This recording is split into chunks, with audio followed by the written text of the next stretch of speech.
Je m'appelle Riley Hart. J'ai 27 ans, et la semaine où j'ai été licencié, ma propre famille a décidé que je ne méritais pas d'endroit où dormir. Le pire dans la perte de mon emploi au service client d'une entreprise de logiciels à Denver n'a pas été l'email des RH ou le carton sur mon bureau. C'était ce que ma sœur a fait avec un seul paiement de $1000. 3 jours plus tard, quand mon manager m'a convoqué dans une salle de conférence vitrée pour me dire « C'est une restructuration, pas une question de performance », j'ai forcé un sourire, emballé mon casque et ma triste petite plante de bureau. Et je me suis dit que ce n'était qu'un simple obstacle sur la route. Ce soir-là, j'ai appelé mes parents, espérant un « on est là pour toi, reviens à la maison un moment », quelque chose, n'importe quoi qui ressemble à de l'amour. Au lieu de cela, j'ai eu droit, c'est peut-être le coup de pouce dont tu as besoin pour enfin grandir, et tu t'es laissé porter assez longtemps, Riley. Je me suis dit qu'il ne le pensait pas vraiment.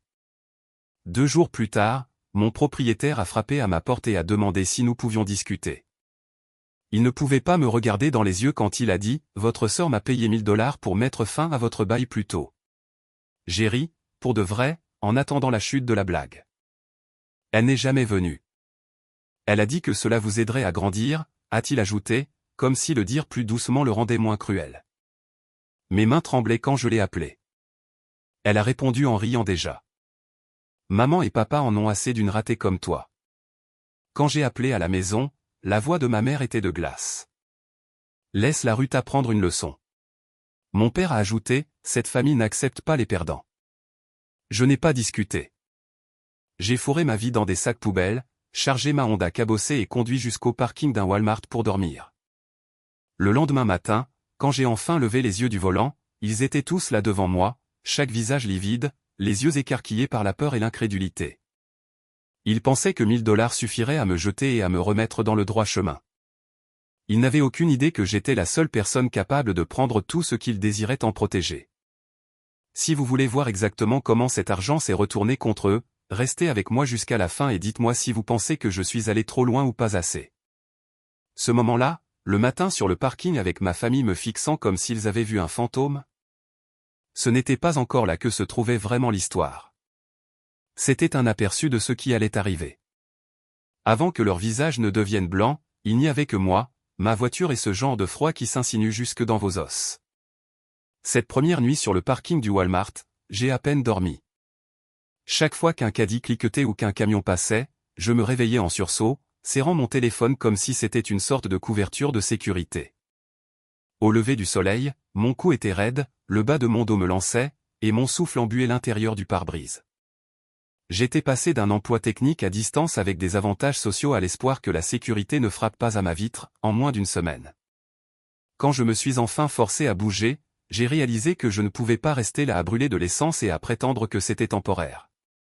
J'ai allumé le moteur assez longtemps pour avoir un peu de chaleur, puis je suis sorti du parking, mes sacs empilés sur le siège arrière comme la preuve que je n'appartenais plus nulle part. J'ai trouvé un minuscule café à quelques rues de là, le genre d'endroit avec des tables écaillées et un panneau écrit à la main qui disait « Wi-Fi avec achat ». J'ai acheté le latte le moins cher du menu et je me suis installé dans un coin, serrant la tasse à 2 mains comme si elle pouvait contenir mon avenir. Mes économies n'étaient pas impressionnantes au départ, et le peu que j'avais s'était envolé dans des choses qui semblaient normales à l'époque, des passages chez Starbucks, un abonnement à la salle de sport que j'utilisais à peine. De la nourriture livrée les soirs où j'étais trop fatigué pour cuisiner.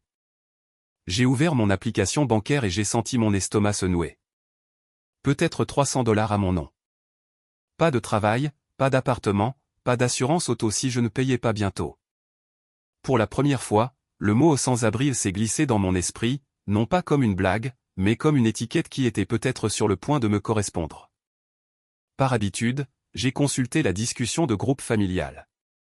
Pendant que j'essayais d'empêcher ma voiture de se transformer en congélateur, ma sœur envoyait des photos d'un complexe hôtelier à l'Ecta auquel voulait réserver pour un week-end de détente, télésiège, bain à remous, peignoir blanc assorti. Ma mère parlait de quel maillot de bain était présentable sur Instagram. Mon père se vantait d'une série de circuits en camping-car complet pour cet été. Personne n'a demandé où j'étais. Personne n'a demandé si j'allais bien. Pas un seul message.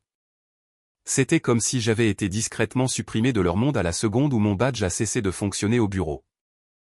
Ce fut le moment où quelque chose en moi a cessé d'espérer qu'il s'agissait d'un malentendu et a commencé à cataloguer chaque choix qu'ils avaient fait.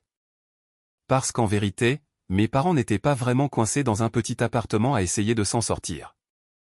Ils vivaient dans une petite cabane confortable à l'extérieur de Portland, dans l'Oregon, une cabane qui ne leur appartenait pas du tout. Elle m'appartenait. 5 ans plus tôt, quand ma grand-mère est tombée malade, c'est moi qui prenais les bus de nuit pour aller chez elle, réchauffer la soupe, assister à ses rendez-vous chez le cardiologue et l'écouter raconter les mêmes histoires 3 fois de suite. Ma sœur, dont vous devriez probablement connaître le nom maintenant, est Jordan. Elle a envoyé des fleurs une fois. Quand ma grand-mère Eleanor est décédée, elle m'a laissé la cabane dans son testament, pas à mes parents, pas de partage 50-50e, juste à moi. Tu étais là quand ça comptait, m'avait-elle dit, les mains tremblantes en signant les papiers. Cette maison doit être la tienne. Pendant 5 ans, j'avais laissé mes parents y vivre gratuitement. J'ai payé les taxes foncières, près de $20 000 en tout, plus les réparations quand le toit fuyait ou que le chauffage tombait en panne. Je n'ai pas demandé de loyer. Je n'ai pas fait de grands discours. J'ai juste veillé discrètement à ce qu'ils n'aient jamais à s'inquiéter de perdre un toit au-dessus de leur tête. Et la façon dont ils m'ont remercié a été de payer $1000 pour s'assurer que je n'en ai plus. Assise dans ce café, fixant les projets pour les Tao et mon compte bancaire presque vide, une pensée différente s'est glissée dans mon esprit. Et si j'arrêtais d'être la seule personne dans cette famille qui faisait comme si rien de tout cela n'avait d'importance? Et si, juste une fois, je passais un coup de fil qui me protégeait moi au lieu de tous les autres? J'ai fait défiler mes contacts jusqu'à ce que je voie un nom que je n'avais pas touché depuis les funérailles, Robert Martinez, l'avocat de ma grand-mère. Je l'ai fixé pendant un long moment, mon pouce planant au-dessus de l'écran. Avez-vous déjà eu cette fraction de seconde où vous savez que si vous appuyez sur appeler, plus rien dans votre vie ne sera pareil? C'était moi, sur une chaise d'occasion avec un latte bon marché, me demandant enfin pourquoi c'était moi qui gelais sur un parking pendant qu'il planifiait des séjours au ski dans une maison qui m'appartenait. J'ai appuyé sur appeler avant de pouvoir changer d'avis. Le téléphone a sonné 2 fois, puis la même voix calme et légèrement grave dont je me souvenais lors de la lecture du testament de ma grand-mère a répondu. Riley, je me demandais quand j'aurais de tes nouvelles. Cela m'a arrêté une seconde. Vous vous souvenez de moi? Ai-je demandé, soudainement consciente de la fragilité de ma voix. Votre grand-mère n'avait qu'une seule petite fille qui se présentait chaque soir avec de la soupe réchauffée, a-t-il dit. Que se passe-t-il? J'ai pris une inspiration et je lui ai tout raconté, le licenciement, l'appel à la maison, les $1000 que ma sœur a donnés à mon propriétaire comme une prime, le fait de dormir dans ma voiture, de me réveiller avec du givre sur le pare-brise. La planification du voyage à l'Ectao dans la discussion familiale. J'ai essayé de garder une voix neutre, mais à certains moments elle s'est brisée, et je détestais qu'il puisse encore me faire ça. Robert m'a laissé finir sans m'interrompre.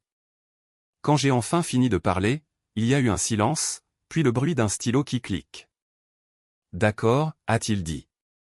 Commençons par la cabane. Nous nous sommes rencontrés cet après-midi-là dans son petit bureau à quelques rues du café. Il a sorti le dossier au nom de ma grand-mère, a feuilleté les papiers, puis a tourné le classeur vers moi.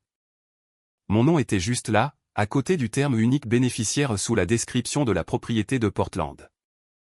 Rien n'a changé depuis le jour où elle a signé ceci, a-t-il déclaré. Légalement, cette cabane est entièrement à vous. Vos parents sont des occupants avec votre permission, pas des locataires avec des droits en vertu d'un bail, pas des copropriétaires, rien. Entendre cela si clairement dans un langage juridique m'a fait quelque chose. Pendant des années, j'avais agi comme si c'était moi qui squattais leur canapé, comme si je devais leur être reconnaissante de me laisser venir. Alors, si je leur demandais de partir, ai-je commencé. Vous seriez dans votre droit de signifier un avis d'expulsion, a terminé Robert. 60 jours. Les mêmes parents qui pensaient que 72 heures étaient amplement suffisantes pour que je règle par magie toute ma vie auraient 2 mois complets pour décider de leur prochaine étape. J'ai hoché la tête lentement. Je veux le faire, ai-je dit, pas pour être cruel, mais j'en ai fini d'être la seule à payer pour leur choix. Robert m'a observé pendant une longue seconde comme s'il s'assurait que je comprenais ce que je disais. Il y a plus, ai-je ajouté. Parce qu'une fois la porte ouverte, tout est ressorti. Je lui ai parlé du prêt pour le camping-car que mon père m'avait supplié de co-signer à 19 ans, celui qui, promettait-il, bâtirait mon crédit, pendant qu'il lançait Hard Adventures. sa petite entreprise de circuit en camping-car 50 000 $ pour un rutilant camping-car de classe C avec des décalcomanies de montagne et un intérieur qui sentait le faux pain. Je lui ai raconté comment mon père avait utilisé ce camping-car pour publier des photos en ligne montrant qu'il vivait son rêve pendant que je lui faisais discrètement confiance pour effectuer les paiements à temps. Robert a tapoté le dossier. Si votre nom figure sur ce prêt et que vous décidez de ne plus y être, a-t-il dit prudemment, nous pouvons demander au prêteur soit de refinancer à son nom seul, soit de traiter votre retrait comme un changement substantiel. Cela met la pression sur le compte. Votre père n'aimera pas ça. J'ai presque ri. Il a payé pour me jeter à la rue. Je peux vivre avec le fait qu'il n'aime pas quelque chose. Ensuite, j'ai parlé à Robert de Jordan et du condo, le petit investissement immobilier pour lequel elle m'avait convaincu de co-signer parce que nous serons toutes les deux propriétaires. Ce sera mignon. En réalité, je couvrais la plupart des parties ennuyeuses comme les réparations et les frais divers pendant qu'elle postait des photos depuis des bars en rooftop. Si j'arrêtais de payer ma part, ce ne serait pas seulement ennuyeux. Cela apparaîtrait sur son précieux rapport de crédit, celui qu'elle gardait jalousement. Robert s'est adossé, les mains jointes. Voici ce que je peux faire, a-t-il dit. Je déposerai l'avis de 60 jours pour vos parents cette semaine. Je rédigerai des lettres au prêteur du camping-car exposant votre position et votre désir d'être libéré du contrat. J'examinerai le prêt du condo et je vous conseillerai sur la manière la plus propre de vous retirer. Mes honoraires pourront être prélevés sur tout règlement ou compensation qui en résultera, ou vous pourrez payer petit à petit.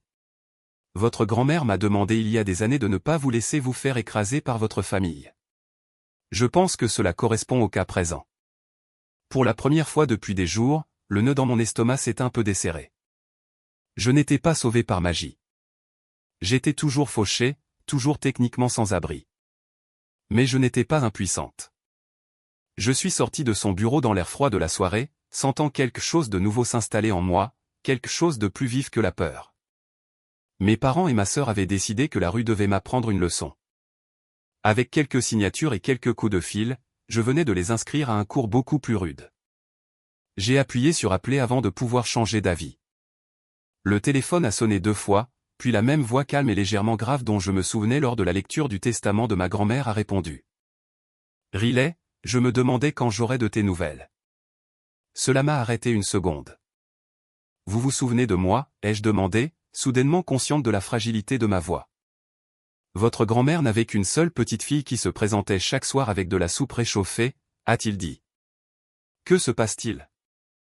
J'ai pris une inspiration et je lui ai tout raconté, le licenciement, l'appel à la maison, les 1000 $ que ma sœur a donnés à mon propriétaire comme une prime, le fait de dormir dans ma voiture, de me réveiller avec du givre sur le pare-brise. La planification du voyage à l'Ectao dans la discussion familiale. J'ai essayé de garder une voix neutre, mais à certains moments elle s'est brisée, et je détestais qu'il puisse encore me faire ça. Robert m'a laissé finir sans m'interrompre. Quand j'ai enfin fini de parler, il y a eu un silence, puis le bruit d'un stylo qui clique. D'accord, a-t-il dit, commençons par la cabane. Nous nous sommes rencontrés cet après-midi-là dans son petit bureau à quelques rues du café.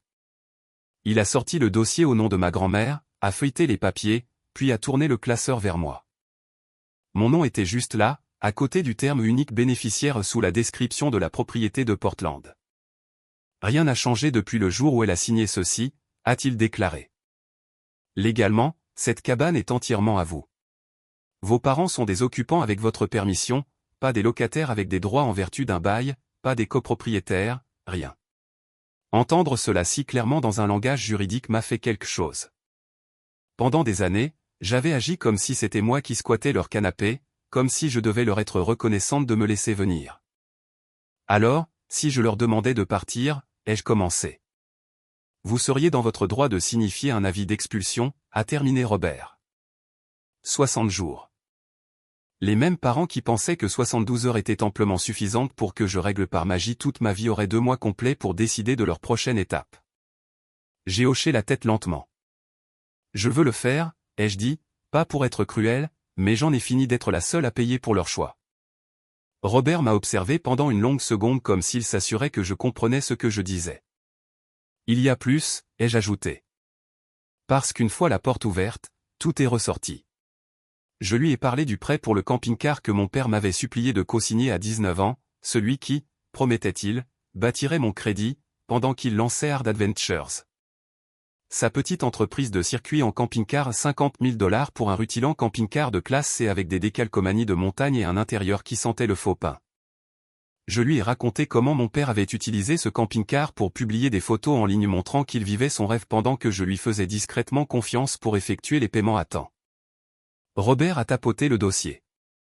Si votre nom figure sur ce prêt et que vous décidez de ne plus y être, a-t-il dit prudemment, nous pouvons demander au prêteur soit de refinancer à son nom seul, soit de traiter votre retrait comme un changement substantiel. Cela met la pression sur le compte. Votre père n'aimera pas ça. J'ai presque ri. Il a payé pour me jeter à la rue. Je peux vivre avec le fait qu'il n'aime pas quelque chose. Ensuite, j'ai parlé à Robert de Jordan et du condo, les petites propriétés d'investissement pour lesquelles elle m'avait convaincu de co-signer parce que nous serons toutes les deux propriétaires. Ce sera mignon. En réalité, je couvrais la plupart des parties ennuyeuses comme les réparations et les frais divers pendant qu'elle postait des photos depuis des bars en rooftop. Si j'arrêtais de payer ma part, ce ne serait pas seulement ennuyeux. Cela apparaîtrait sur son précieux rapport de crédit, celui qu'elle gardait jalousement. Robert s'est adossé, les mains jointes. Voici ce que je peux faire, a-t-il dit. Je déposerai l'avis de 60 jours pour vos parents cette semaine. Je rédigerai des lettres au prêteur du camping-car exposant votre position et votre désir d'être libéré du contrat. J'examinerai le prêt du condo et je vous conseillerai sur la manière la plus propre de vous retirer. Mes honoraires pourront être prélevés sur tout règlement ou compensation qui en résultera, ou vous pourrez payer petit à petit. Votre grand-mère m'a demandé il y a des années de ne pas vous laisser vous faire écraser par votre famille. Je pense que cela correspond au cas présent. Pour la première fois depuis des jours, le nœud dans mon estomac s'est un peu desserré. Je n'étais pas sauvé par magie. J'étais toujours fauché, toujours techniquement sans abri. Mais je n'étais pas impuissante. Je suis sorti de son bureau dans l'air froid de la soirée, sentant quelque chose de nouveau s'installer en moi, quelque chose de plus vif que la peur. Mes parents et ma sœur avaient décidé que la rue devait m'apprendre une leçon. Avec quelques signatures et quelques coups de fil, je venais de les inscrire à un cours beaucoup plus rude. Les 2 semaines suivantes ont été ce mélange étrange de calme et de pression, comme si ma famille essayait de faire comme si rien ne se passait tout en tirant toutes les ficelles possibles derrière mon dos. Pendant quelques jours après la scène du café, mon téléphone est resté complètement silencieux. La discussion de groupe est morte. Plus de liens vers les CTAO, plus de vantardises sur les camping-cars, rien. Si j'ignorais le fait que je dormais toujours dans ma voiture et vivais de café bon marché, c'était presque paisible. Puis les appels ont recommencé, cette fois à partir de numéros que je ne reconnaissais pas. Un après-midi, alors que je peaufinais mon CV, un homme nommé Marc s'est présenté comme l'associé de mon père chez Hard Adventures. Il n'a pas pris la peine d'y mettre les formes. La banque les avait contactés. Le prêt du camping-car était en cours d'examen, et si les choses tournaient mal, leur circuit d'été pourrait être terminé. Pourquoi s'en prendre ainsi au gagne-pain de ton propre père, a-t-il exigé. Je lui ai répondu que je ne m'en prenais à personne. Je me retirais d'un prêt dont je n'avais jamais bénéficié, un prêt pour lequel on m'avait convaincu de signer à 19 ans. Si une seule signature pouvait couler toute l'entreprise, c'est peut-être que l'entreprise n'était pas aussi solide qu'il le prétendait en ligne. Il a essayé de parler d'être raisonnable et d'éviter les avocats. Je lui ai dit que cet appel aurait dû arriver avant que mon père ne paie 1000 $ pour me mettre à la rue, pas après, et j'ai raccroché. Quelques jours plus tard, ma mère a demandé à me voir dans un endroit neutre. Nous nous sommes assis sur un banc de parc comme des étrangers. Elle avait l'air épuisée, les doigts s'agitant sur ses genoux, la voix douce alors qu'elle racontait à quel point mon père était stressé, à quel point les circuits touristiques, la maison et tout ce que nous avions construit étaient en péril. Puis elle l'a dit. Je sais que nous n'avons pas géré ta situation parfaitement, mais c'est extrême, Riley. Nous sommes tes parents. Je lui ai rappelé que, ne pas avoir géré parfaitement, était une façon bien gentille de décrire le fait d'avoir soudoyé mon propriétaire pour m'expulser après un licenciement. Elle a parlé de peur, d'amour vache, d'une réaction excessive. Je l'ai appelé par son nom, abandonner son enfant quand c'était important, puis paniquer quand la gratuité s'arrête. Elle a suggéré l'idée que je demande à Robert de ralentir les choses. Donne-leur peut-être 90 jours. Nous pouvons arranger les prêts, refinancer, trouver une solution, a-t-elle plaidé. Je lui ai dit qu'elle avait déjà bénéficié de 5 ans de ma générosité dans cette maison. Si elle voulait plus de temps, elle aurait dû y réfléchir avant de co-signer mon expulsion. Elle est partie en disant que j'étais devenu froid. Jordan ne fréquentait pas les parcs. Elle m'a coincé sur le parking d'un Target pendant que j'achetais une brosse à dents et des chaussettes. Son maquillage était parfait, mais sa voix avait ce ton aigu et cassant qu'elle prenait quand les choses lui échappaient. La banque avait appelé pour le condo. Les paiements n'étaient pas à jour. Le compte était sous surveillance et, soudain, son prêt auto et son bail ne semblaient plus aussi brillants. « As-tu la moindre idée de ce que cela fait à mon crédit ?» a-t-elle lancé, comme si c'était là la tragédie. Je lui ai dit que je le savais parce que j'avais silencieusement protégé ce crédit pendant des années. Elle a qualifié mon geste de caprice. Je lui ai dit que j'avais simplement arrêté d'être son portefeuille invisible. Quand la culpabilité n'a pas fonctionné, elle a essayé l'argent. « Je te rembourserai les $1000, a-t-elle dit. Je rajouterai un supplément. Annule juste l'expulsion et les histoires de prêt. Nous repartirons à zéro. C'était la preuve la plus claire qu'elle n'avait toujours pas compris. Il n'avait jamais été question de ces $1000. J'ai dit, tu pourrais m'en donner 10 fois plus, cela n'effacerait pas la nuit où j'ai dormi dans ma voiture parce que vous pensiez que la rue me donnerait une leçon. Pour une fois, elle n'a pas eu de réplique cinglante. Elle m'a juste accusé de ruiner la famille et s'est en allée furieuse. Ce soir-là, Robert a appelé pour donner des nouvelles. Le prêteur du camping-car n'était pas ravi que mon père ait laissé entendre que le chalet faisait partie de sa stabilité financière alors qu'il n'était pas à son nom. Il n'annulait pas forcément le prêt, mais il resserrait les conditions, le surveillant de près. Il allait le sentir passer. La banque du condo avait également signalé le compte, et maintenant Jordan recevait les avis de frais de retard et les avertissements de risque directement, au lieu que je les absorbe discrètement. Ils sont contrariés, a dit Robert, mais ils sont contrariés par les conséquences, pas par ce qu'ils t'ont fait. Allongé sur la banquette arrière de ma voiture, fixant la vitre embuée, cette phrase m'est restée en tête. Ils n'étaient pas désolés de m'avoir jeté. Ils étaient seulement désolés que quelqu'un ait enfin arrêté d'amortir leur chute. Et plus leur vie soigneusement mise en scène commençait à se fissurer, plus ils allaient être désespérés pour que je répare le gâchis qu'ils avaient créé. 5 jours avant la fin du délai de 60 jours, je me suis rendu au chalet pour la première fois depuis que tout avait commencé, m'attendant à moitié à le trouver exactement pareil, et me préparant à moitié à ce qu'il soit déjà vide. Au lieu de cela, je suis arrivé pour voir l'allée encombrée de boîtes en carton, un camion de déménagement loué, et le camping-car de mon père garé de travers sur l'herbe comme s'il n'avait nulle part où aller. Les parterres de fleurs dont ma grand-mère s'occupait tant étaient piétinés, la porte d'entrée maintenue ouverte par une pile de vieux magazines. À l'intérieur, cela ne ressemblait plus à une maison familiale chaleureuse. Cela ressemblait à une vie en cours de démantèlement. Ma mère était à la table de la cuisine, emballant des assiettes dans du papier journal, les yeux rouges, tandis que mon père se battait avec une bibliothèque dans le couloir. La télévision était partie, le canapé à moitié recouvert de draps et de rubans adhésifs. Pendant une minute, aucun d'eux ne m'a remarqué. Puis ma mère a levé les yeux et s'est figée. « Riley » a-t-elle dit, mon nom sortant dans un souffle tremblant. Mon père s'est redressé, essuyant la sueur de son front avec le revers de son bras. « Tu as choisi le bon moment pour te montrer » a-t-il marmonné. « Nous sommes en train d'emballer toute notre vie. »« Vous aviez 60 jours, ai-je dit, refermant la porte derrière moi.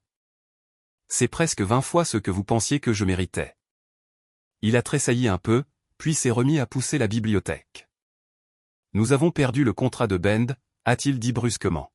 « Sais-tu ce que cela signifie ? C'était 3 mois de circuit d'été perdu. La banque n'aime pas l'incertitude, et tout ce gâchis a donné l'impression que tout était instable. J'ai dû annuler des réservations, rembourser des dépôts. Je vais peut-être devoir vendre le camping-car. » C'était là. La chose dont il se souciait vraiment. Pas que j'ai dormi dans une voiture, mais que son image d'homme à la tête d'une entreprise de camping-car prospère s'effaçait. Ma mère a posé une assiette avant de la casser. « Nous emménageons dans un appartement de 2 chambres en ville » a-t-elle dit. Plus petit, pas de jardin, pas de porche après toutes ces années. Sa voix tremblait comme si j'avais personnellement donné un coup de masse dans les marches de l'entrée. Nous sommes trop vieux pour recommencer comme ça. Vous n'étiez pas trop vieux pour recommencer quand grand-mère est morte et que je vous ai laissé emménager ici sans loyer, ai-je dit. Vous n'étiez pas trop vieux pour prendre des décisions sur la façon de traiter vos enfants. C'est juste le moment où vous ne pouvez plus prétendre qu'il n'y a pas de prix à payer. Elle me fixait, les yeux brillants. Nous voulions juste plus pour toi, a-t-elle chuchoté. Nous voulions une fille dont nous pourrions être fiers de parler. Quelqu'un comme Jordan avec un grand travail et une grande vie.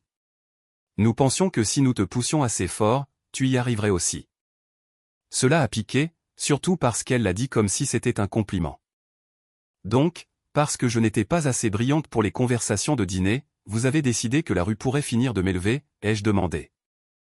Vous auriez pu me pousser sans me jeter. La porte d'entrée a claqué et Jordan est entré en trombe, téléphone à la main, les cheveux tirés en une queue de cheval lisse qui ne correspondait pas à la panique dans ses yeux. Ils ont augmenté notre loyer, a-t-elle lâché, sans même dire bonjour. Mon propriétaire a vu les alertes de crédit et l'a augmenté lors du renouvellement. La banque parle d'augmenter mes taux. J'ai dû annuler la commande de la Tesla. Riley, as-tu la moindre idée de la force avec laquelle j'ai travaillé pour cette vie? J'ai regardé autour de moi le chalet à moitié vide, mon père faisant semblant d'être occupé, ma mère s'essuyant les yeux. Tu as travaillé dur, ai-je dit lentement, et tu as aussi décidé que ma vie était jetable si cela signifiait garder la tienne comme tu l'aimais. Jordan a levé les mains au ciel. Nous avons déjà dit que nous étions allés trop loin, a-t-elle lancé. Combien de temps vas-tu faire traîner ça? Tu as prouvé ton point de vue. Tu nous as punis. Maintenant, appelle ton avocat et arrête ça avant que ça n'empire. Il ne s'agit pas de punition, ai-je dit. Il s'agit de limites. Vous avez vécu dans ma maison pendant 5 ans gratuitement. Vous avez dirigé une entreprise et construit un mode de vie qui dépendait du fait que je ne proteste jamais. Dès que j'ai arrêté de jouer le jeu, vous avez appelé cela de la cruauté. Mon père s'est finalement tourné vers moi, l'expression tendue. Nous sommes ta famille, a-t-il dit. J'ai pensé au parking du Walmart, mon souffle embuant le pare-brise, mon téléphone s'allumant avec leur projet de ski. Vous l'avez déjà fait, ai-je dit doucement. Je m'assure simplement que vous ne puissiez pas prétendre le contraire. Pendant un long moment, personne n'a parlé. Le seul son était le craquement du vieux chalet et les bruits sourds des boîtes que l'on empilait dans l'autre pièce. Ma mère s'est approchée, baissant la voix. Donne-nous juste un peu plus de temps, a-t-elle plaidé. 90 jours. Nous ne pouvons pas nous adapter aussi vite. Pense à tout ce que nous avons fait pour toi quand tu étais petite. J'y ai pensé, ai-je dit. J'ai pensé à chaque leçon de piano, chaque foire scientifique, chaque nuit où vous étiez assis dans ce chalet à vous plaindre que je n'étais pas à la hauteur de mon potentiel alors que vous utilisiez mon nom sur les papiers de prêt. J'y ai beaucoup réfléchi, et j'ai décidé que pour une fois, je me choisis moi. À l'extérieur, les portes arrière du camion de déménagement ont claqué. Des hommes avec des gants de travail ont commencé à sortir des cartons sur lesquels étaient écrits « cuisine » et « salon ». Jordan les regardait, puis m'a regardé avec un pur ressentiment. Tu ferais mieux d'espérer ne plus jamais avoir besoin de nous, a-t-elle dit, parce qu'après ça, tu es seul. J'ai failli lui dire que j'étais seul à la seconde où elle avait remis cette enveloppe à mon propriétaire, mais au lieu de cela, j'ai juste haussé les épaules. Je le suis déjà, ai-je dit.